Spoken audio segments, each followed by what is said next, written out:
বাসর রাতে বিয়ের সময় জিজ্ঞেস করে, স্বামী জিজ্ঞেস করতেছে, দেখো একটা কথা জিজ্ঞেস করি, তোমার সাথে কি কারোর সাথে ইটিস পিটিস ছিল কিনা? তুমি বিয়ের আগে কারোর সাথে তোমার সম্পর্ক ছিল? কয় আল্লাহ আপনি কি বলতেছেন? আপনি আমি কি শুনছি?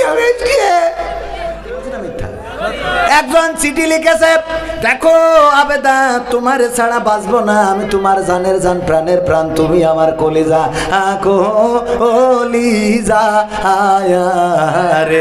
ভাতিজার কাছে দিয়েছে, ভাতিজা নে যেতে ওই অমুকির কাছে দিবি। ও সেই আবেদা না সবেদার কাছে না দিয়ে আবেদা সবেদার মার কাছে দিয়ে বসে আছে। এইটা যখন মার কাছে চিঠি ধরা খেয়েছে, এই চিঠি ধরা খাওয়ার কারণে আমার যুবকেরা, তখনকার সময়ের যুবকেরা গ্রাম ছেড়েছে, বাড়ি ছেড়েছে, ঢাকা গার্মেন্টসে চলে গেছে। লজ্জায় যে কেমন করে মুখ দেখাবো। সত্যি না মিথ্যা? কত লজ্জা ছিল, খালি চিঠি ধরা খেয়েছে তাই লজ্জায় মুখ দেখাতেই পারত না। ঢাকা গার্মেন্টসে যেয়ে কাজ করত গো। আবার এখনকার সময় ওরা লজ্জা শরমের কিছু নাই, হঠাৎ করে হয়ে গেছে গো। বলে এর বাপ হইলো অমুক মেম্বারের ছেলে, মেম্বারের ছেলেও বলে হ্যাঁ 14 ফেব্রুয়ারি লাইলাতুল ভ্যালেন্টাইন্স করতে যেয়ে ঘটনাটা ঘটে গেছে। লজ্জা আছে বলেন? কথা কয় না। কিয়ামতের আগে আলামতের মধ্যে একটা হলো লজ্জা উঠিয়ে নেওয়া হবে। কি লজ্জা? লজ্জা উঠিয়ে নেওয়া হবে। আগে কেমন লজ্জা ছিল, আর একটা ঘটনা বললে আপনারা বুঝতে পারবেন। একজন ওই রাস্তায় পায়খানা করতেছে। কি করতেছে? রাস্তায় তেমাত নাই, পায়খানা করতেছে। তো ওই আমাদের অতিথি বা জাতীয় একজন লোক, আমাদের মাহমুদুল হাসান জিয়াদি ছিল সাতক্ষীরার বক্তা, উনি যাওয়ার সময় মোটরসাইকেলের হ্যান্ডেল দেখে যে ওই রাস্তায় একজন ওই কাজ করতেছে, তো হেডলাইটটা ঘুরাই দিয়েছে যাতে একটু লজ্জা পায়, ভবিষ্যতে যেন অন্তত রাস্তায় এই কাজটা না করে। এটা তো খারাপ কাজ। এখন ও করিয়েছে কি, ওই মোটরসাইকেলের লাইট যাই ঘুরাইয়েছে, ও লুঙ্গি তুলে মুখ ঢেকে বসে আছে, যে নিচে দে যা হয় ও উপরে যানো কেউ চিনতে না পারে। কথা কি বোঝা গেছে? আগের সময় এত লজ্জাশীল ছিল, এত লজ্জাশীল ছিল, আহারে। আর এখন লজ্জা সব ধুয়ে খাওয়া শেষ। এখন বলে আম্মা, কালকে গতকাল মাহফিল ছিল নাটোরে, একজন চিঠি দিয়েছে, আমার নাম ইমরান, ওর নামটা মনে আছে, বাবার নামটা ভুলে গেছি। বলছে হুজুর আমি 500 টাকা মাহফিলে দিলাম, আমার জন্য দোয়া করে দেন যেন আমার তাড়াতাড়ি বিয়ে হয়, পিতার নাম সহ। আমি বললাম তো ওর আব্বা আছে না এইখানে? একজন কয় আছে, এই যে বসে আছে। তা আমি বললাম এই যে চাচা বিয়ে দিচ্ছেন না কেন? নিজের বিয়েটা তো ঠিক মতো বুঝ করে করিলেন, ঠিক না বেঠি? হ্যাঁ হুজুর লজ্জা পাচ্ছি গো। অসুবিধা নেই হুজুর, সব হুজুরেরও বিয়ে করা লাগে, অসুবিধা নেই। বউ আছে, হ্যাঁ, তারপরে এত লজ্জা করিলাম রে। ওরে কথা সত্য, ঠিক কিনা? ওরে ভাই সত্য ঘটনা বল, মিথ্যে বলার কিছু নেই।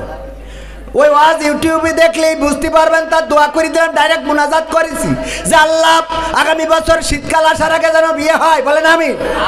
এখনকার যুবক যারা বিয়ে করতে চায় কোনো অসুবিধা, বিয়ে তো দেখছেন না, ও তো ফিল্ডিং মেরি বেড়াচ্ছে, এটার খরচ হিসেব কিনা করে, ঠিক না বেঠিক?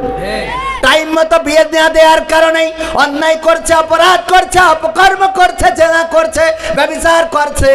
আর কক্সবাজারে যাওয়ার জন্য আবার আব্বার পকেট থেকে টাকা চুরি করে রে। আগের সময় প্রেম করিলে বলতো লোকে পাইছো কি, এখন বলে শখ করিয়া বাবু তুমি খাইছো কি। লজ্জা শরম নাই, আইলাম কোন জামানাই, লজ্জা শরম নাই, আইলাম কোন জামানাই, ভবিষ্যৎ দেখি অন্ধকারে। আজকালকের ছেলেরা বই নিয়ে আর বসে না, গুগলে সার্চ করিয়া পড়ে, ঠিক না বে ঠিক? নতুন করে হয়েছে চালু এ আবার কন্টেন্ট, পরিচয় করাই দেখি এই আমার গার্লফ্রেন্ড। আগের মানুষ পরিচয় করা তো এটা আমার স্ত্রী, এটা আমার ওয়াইফাই, ধুর ওয়াইফাই না ওয়াইফ, এটা আমার কি ওয়াইফ, এইভাবে পরিচয় করা তো। আর এখন যদি সাথে একজনকে দেখেন আর যদি জিজ্ঞাসা করেন সাথে কিডা, ভাবি সাহেবা নাকি, কয় না না তোর ধারণাটা ভুল, তাইলে কিডা? কয় এইটা হলো আমার গার্লফ্রেন্ড। ঠিক না বেঠে? আবার শুধুমাত্র ছেলেরা নাকি না, মেয়েরাও আছে, মেয়েরাও আছে। হঠাৎ করে একজনের সাথে করে নিয়ে বাড়ি, মা বলছে অপরিচিত ছামড়াটা কিডা? কয় কিসের ছামড়া? হতো আমার বয়ফ্রেন্ড। আব্বা, আব্বা ভালো আছো? হ্যাঁ রে আমার কলিজার টুকরা রে। পাকামো আছে না নাই? ওরে আল্লাহ কি যত্ন করে করে রে। ও খেয়ে যেয়ে আবার গল্প মারে, আজকে গেলাম শাশুড়ি আমার সিটে রুটি আর হাঁসের গোশত দিয়ে খুব সুন্দর করে খাওয়াইছে। এইটা শুনি আবার জাগের হয়ে যায় চেহারা ভালো, ওরা চিন্তা করে আমাকে জীবনটাই বৃথা। আমরা কি করলাম? এইভাবে অন্যায় বাড়ছে না কমছে? আবার এই যখন প্রেম কাটাকাটি হয়ে যায়, হঠাৎ দেখতে গিয়েছে আমাদের মোহাম্মদ হুমায়ুন আহমেদ ভুইয়া সাহেব ছেলে বিয়ে দেবে, যেয়ে জিজ্ঞেস করছে, ওগো আপনার মেয়ে কেমন, পর্দা করে চলে কিনা, নামাজ পড়ে কিনা, রোজা রাখে কিনা? বলছে কি বলছেন? আমার মেয়ে কোনোদিন কোনো ছেলের সামনে নিজের মুখটাও খোলে না। ঠিক না বেঠে? বাসর রাতে বিয়ের সময় জিজ্ঞেস করে, স্বামী জিজ্ঞেস করতেছে, দেখো একটা কথা জিজ্ঞেস করি, তোমার সাথে কি কারোর সাথে ইটিস পিটিস ছিল কিনা? তুমি বিয়ের আগে কারোর সাথে তোমার সম্পর্ক ছিল? কয় আল্লাহ, আপনি কি বলতেছেন? আপনি আমি কি শুনছি? আমার তো এই ধারের এর ধারের কাছেও নেই। তা তুই এর ধারের কাছে নেই, তাহলে ওই যে ব্রিজ, রূপসা ব্রিজের পরে রাত্রি যাওয়ার সময় দেখি জোড়ায় জোড়ায় দাঁড়ায়, ওরা কারা? কথা কয় না। তুমি এত আল্লাহর ওলি, তা ওগুলো কারা? এই সত্য কথা বলছি না মিথ্যা কথা? গায়ে লাগলেও আমার কিছু করার নেই। যুবকের ফিরবে কিনা? আমি ছাড়া ঠেকাই না, লাইন নেই। ওকে ডাইরেক্ট বিয়ে দিতে হবে, ঝোঁক লাগলেই বিয়ে, কোনো কথা হবে না। ডাইরেক্ট বিয়ে, বিয়ে করার পরে ও সুজা হবে না, হবে না। কলে ফেলা লাগবে। একবার এক সাপ আর এক মাছ, দুইজন বন্ধু পাতাইছে। মাছ আর সাপ যখন দুইজন গল্প করতেছে, মাছের আর সাপের কি বন্ধুত্ব হয়? তো তারপরে দুইজন বন্ধু করেছে, দুইজন গল্প করতে করতে যাচ্ছে, পানি দিয়ে চলতেছে। সাপ এরাম এরাম এরাম এরাম করে, আর মাছ একটা টাকি মাছ বা শোল মাছ বা স্যাং মাছ যাই বলেন, ও তো সুজা চলতেছে, খালি লেজ দিয়ে বাড়ি দেশা চলতেছে। বলছে, দোস্ত তোমার সাথে গল্প করবো কি করে? তুমি তো খালি একা বেকা করে পুরো আমার দূরে রেখে দিচ্ছ, একটু সুজা হয়ে যাও। ও সুজা হওয়া দূরের কথা, ও আরে সাপ সুজা হতে পারবে জীবন? ওর কি সুজাই চলা সম্ভব? মাছের হয়ে গেছে রাগ ঢুকছাই, তোর সাথে বন্ধুত্ব নেই, কাটা কাটি, আমি তোর সাথে থাকবো না বলে মাছ টান দিয়ে চলে গেছে অন্যদিকে। আর সাপ জাতি জাতি আমাদের ওই যে সভাপতি সাহেব জাল পেতে রেখেছিল, ওই জালে ওই সাপটা যেয়ে বেঁধে গেছে। সকালবেলা জাল তুলতে যেয়ে দেখে সাপ বেঁধেছে, এই কারণে মাছ বাঁধে নাই। বাঁধে সাপ যদি বাঁধে ওখানে মাছ আর বাঁধে, কারণ মাছ মনে করে সাপ আমারে ধরার জন্য বসে আছে, কিন্তু সাপ যে ধরা খাওয়া এটাই তো বুঝতে পারে না। আরে সকালবেলা যাইয়ে দেখে সাপ বেঁধেছে, ওর ইচ্ছা মতো তৈরি নিয়ে সাটাম টেনে দিয়ে তারপরে আলির পরে টান টেনে করে রেখেছে। এই দোস্ত ওই যে মাছটা জাতি জাতি দেখে আলির পরে টান টেনে একেবারে সুজা। বলছে, দোস্ত রে এখন কেন সুজা হইলি রে? কথা কি বোঝা গেছে? এই জন্য এই দোস্ত যারা বেড়াগিরি করে বেড়াচ্ছে, ওগো আমার বাবারা, যেই ছেলে কথা শোনে না, পালসার নিয়ে ঘুরে বেড়ায়, আবার দেখলাম কিনা নাকি FZ5 না RS1 নাকি একটা গাড়ি 5 লক্ষ টাকার গাড়িতে আগুন ধরাই দিয়েছে। এই দেখেছেন আপনাকে চোখের সামনে পড়ে? হ্যাঁ, কি জন্য RM5 দেখেন। আমি মোটরসাইকেলের নামও জানি না। আমার একটা হিরো হোন্ডা ছিল, ওইটা আবার মাহফিল করতে আইলাম, তা চোর দেখছে যে ও মাহফিল করি বেড়ায়, গাড়ি চালানোর টাইম পায় না, তো বাড়িতে নিয়ে গেছে। ওদেরও তো একটা মানবতা আছে, মানবতা আছে না? হ্যাঁ, মানবতা আছে। দেখছে গাড়িটা পড়ে আছে বাড়ি, কেউ চালায় মালায় না, তো বাড়িতে নিয়ে গত বছর মাহফিল করার সময়। তো পরে আবার এই বছর আমি একটা পালসার কিনেছি। আর এই যে কি গাড়ি বলেন? RM5। হ্যাঁ, এটা আমার মুখস্থ করতে হবে। এটা খুব ভালো গাড়ি না? মোড়া দিলেই চলে। যাক আলহামদুলিল্লাহ, মোড়া দিল্লি চলে। তো এই RM5 এইটাই আগুন লাগাইছে। কালকে আমার কাছে প্রশ্ন দিয়েছে, হুজুর যে এই মোটরসাইকেলে আগুন ধরাইছে, এর ব্যাপারে ফতোয়া কি? আমি বললাম, ও তো ডাইরেক্ট শয়তানের ভাই। ঠিক না বেঠে? অপচয়কারী কি? শয়তানের ভাই। আমি বললাম, এই আগুন না লাগায়ে ওইটা যদি কোনো ফকিরের দান করে দিত, তাও অন্তত মোটরসাইকেলে ভিক্ষে করে বেড়াইতো। ঠিক না বেটে? RM5 করে ভিক্ষে করলে ভিক্ষে কম না বেশি আসবে? কসে কম কম আসবে মানে ও এত কষ্ট করে গাড়ি চালাই গেছে, কম আসবে মানে কি? ও আমার ভাইয়েরা, এই জন্য দান করলে সওয়াব আছে না নাই? সম্পদ নষ্ট করা যাবে? হরতাল পালন করার বৈধতা আছে কিনা? অবরোধ পালন করার বৈধতা আছে কিনা? আরে দেশের আন্দোলনে যদি কেউ হরতাল অবরোধ করে, যদি করে করতেও পারে আগে, এখন যারা ক্ষমতায় তারা এক সময় করেছে না করে নাই, আবার যারা এখন ক্ষমতায় নেই তারাও করে, কিন্তু জনগণের সম্পদে হাত দেয়া যাবে? যে বাস পোড়ানো যাবে না? বাস পোড়ানো যাবে না, ট্রেনে আগুন লাগানো যাবে না, কারণ এগুলো দেশের সম্পদ, এগুলো মানুষের সম্পদ। মানুষের হক বিনষ্টকারী জান্নাতে যাবে?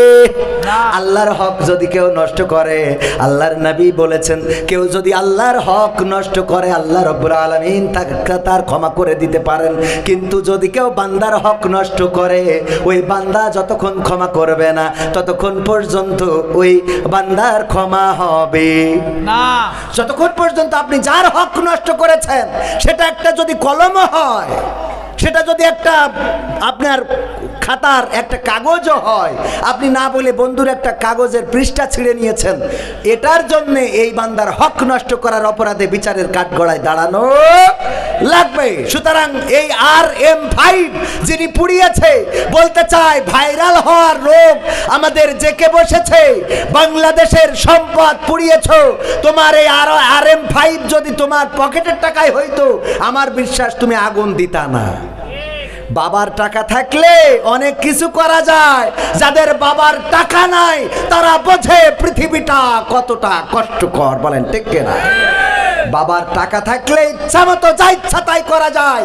এই জন্য তাদের ব্যাপারে ওই যে একটা প্রবাদ চালু হয়েছে, সোনার চামচ গালে নিয়ে জন্ম হয়েছে। আসলে কি সোনার চামচ গালে করে নিয়ে জন্ম হয়? এটা হলো একটা প্রবাদ, সোনার চামচ গালে নিয়ে জন্ম হয়েছে। কারণ এটা বলা হয় এই জন্যে, তুমি কোটিপতির সন্তান, টাকাওয়ালার সন্তান, পৃথিবীটা বোঝো না। পৃথিবী বুঝতে যদি চাও, হিফজুল কোরআন মাদ্রাসায় যাও, অসংখ্য মাদ্রাসায় আছে, কার্পেট নাই, শীতের কম্বল নাই, শোয়ার মতো সুন্দর কোনো বিলাসিতা নাই, গরমের দিনে মাথার উপরে ফ্যান নাই, তারপরেও তারা কোরআন পড়ছে, কোরআন মুখস্থ করছে, কোরআনের আঙ্গিকে জীবন গড়ছে, বলেন ঠিক না বেটি? আর বাবার টাকা আছে বলেই প্রাইভেট ভার্সিটিতে পড়ো। বাংলাদেশে তোমার পড়তে ইচ্ছে করে না, লন্ডনে যাও। 1952 সাল 21শে ফেব্রুয়ারি আমরা মায়ের ভাষা এনেছি, বুকের তাজা রক্ত ঢেলে দিয়ে। এই শহীদ মিনারে যদি কেউ জুতা পায়ে দিয়ে কোনোভাবে ওঠে, তাইলে, আর যদি দাড়িওয়ালা টুপিওয়ালা হয়, তাইলে তো কোনো কথাই নেই। সে জাতির দুশ্মন, মানবতার দুশ্মন, সে দেশের দুশ্মন, ভাষার দুশ্মন। বাংলা ভাষায় ওর কথা বলতেই দেওয়া হবে না, ঠিক না বেঠিক? যদি দাড়িওয়ালা টুপিওয়ালা হয়। অথচ এই ভাষার ব্যাপারে যারা সোচ্চার ছেলেগুলো সব ইংলিশ মিডিয়ামতে পড়ায় লন্ডনে পাঠাই দেশ, আমেরিকায় পাঠাই দেশ, কথা কয় না, সত্য না মিথ্যা? নিজের সন্তানদের ইংলিশ ভার্সনে পড়াবা আর ভাষা দিবস পালন করবা, শহীদ মিনারে ফুল দিবা, তোমার মতো মহাপ্রতারক বাংলার জমিনে নয়।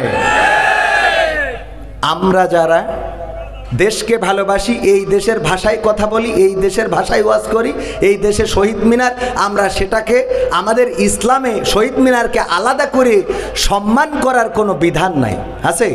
কিন্তু দেশীয় সংস্কৃতি এবং কালচার হিসাবে, দেশীয় সংস্কৃতি এবং কালচার হিসাবে যদি ফুল ওখানে দিতে হয়, বাধ্যবাধকতা থাকে, সেটা দেয়াই যায়। যদি এরকম হয় যে আপনি ওখানে আজকে ফুল না দিতে গেলে আপনাকে দেশদ্রোহী মনে করা হবে, চাকরি থেকে বহিষ্কার করা হবে, জীবন বিপন্ন হবে, তাইলে কোনো অসুবিধা। একজন পূজা মন্দিরে যেতে পারবে মুসলমান কখন? যখন সে জনপ্রতিনিধি। কি জনপ্রতিনিধি? তার দায়িত্ব হলো যে পূজা মণ্ডপে হিন্দুদের মূর্তিতে কেউ যেন আঘাত না করে, এটার জন্য অবশ্যই তার পাহারা দেওয়ার দরকার আছে না নেই? এটা তার দায়িত্ব। কিন্তু তার অর্থ এই না তুমি জনপ্রতিনিধি না হয়ে ওখানে প্রসাদ খাতে যাবা, ও পাকামো চলবে না, কথাটা কি বোঝা গেছে? এই জন্য ভুল বোঝার কোনো সুযোগ নেই। যারা স্কুলে চাকরি করেন, যারা সরকারি প্রতিষ্ঠানে চাকরি করেন, তারা জানেন যে সরকারের কিছু নিয়ম শৃঙ্খলা আছে যেগুলো আপনি না মানলে আপনার চাকরিটার পরে কোনো না কোনো প্রেশার ক্রিয়েট হতে পারে না। সুতরাং আপনার তো ওখানে ওইভাবে আমি এত দূর বলতে চাই না, আপনারা সরকারি নিয়ম মেনে